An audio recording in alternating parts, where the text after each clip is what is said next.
6h54, la question santé d'Europe 1, Thomas Soto.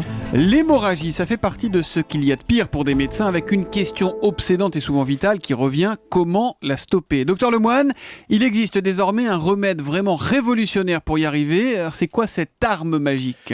Eh bien Thomas, elle s'appelle X-Stat. C'est une grosse seringue de 3 cm de diamètre remplie de 92 petites éponges ressemblant à des comprimés.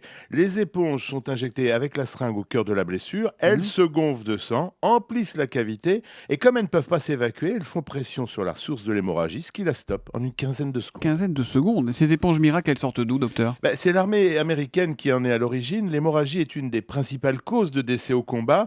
Un quart de ces décès sont considérés comme potentiellement évitables, en particulier les hémorragies qui proviennent des blessures profondes sur lesquelles il est impossible d'appliquer un garrot ou de faire une pression manuelle. Bon, mais alors racontez-nous, elles ressemblent à quoi ces petites éponges qu'on nous injecte? Chaque éponge d'1 centimètre de diamètre est couverte d'un produit hémostatique, c'est-à-dire freinant l'écoulement du sang, et d'un marqueur rendant visible au rayon X. Il faut bien pas les oublier dans la blessure une fois qu'elle sera refermée. Oui, parce qu'évidemment, il faut les retirer après, j'imagine. Oui, bien sûr. Ce qui est fascinant dans ce que vous nous dites, docteur, c'est que cette innovation médicale, elle paraît aussi simple qu'efficace. Que n'y a-t-on pas pensé plus tôt? C'est vrai que sur le papier, l'idée est très simple, mais il a fallu quand même des recherches poussées. L'armée américaine avait accordé une bourse à une start-up médicale en 2009 pour mettre au point le système, pensant à l'origine à une espèce de kit de réparation rapide pour pneus crevés avec des mousses et des trucs comme ça. Rien ne marchait.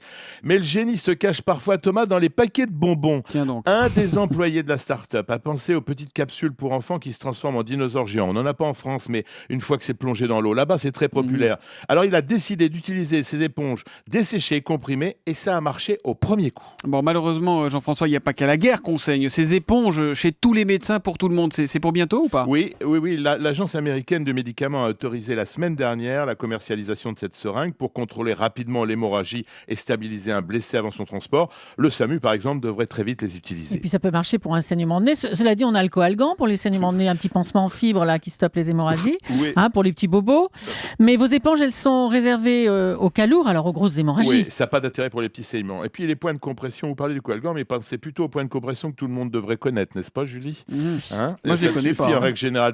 C'est quoi les points de oui, compression? Il y a pas des points trop. précis pour faire des compressions quand ça saigne. Je vous ferai une chronique là-dessus. Oui, c'est intéressant. C'est important. Alors, la fondation Bill et Melinda Gates a accordé l'été dernier un nouveau financement pour adapter la seringue à éponge et pour pouvoir l'utiliser en particulier dans les hémorragies après accouchement.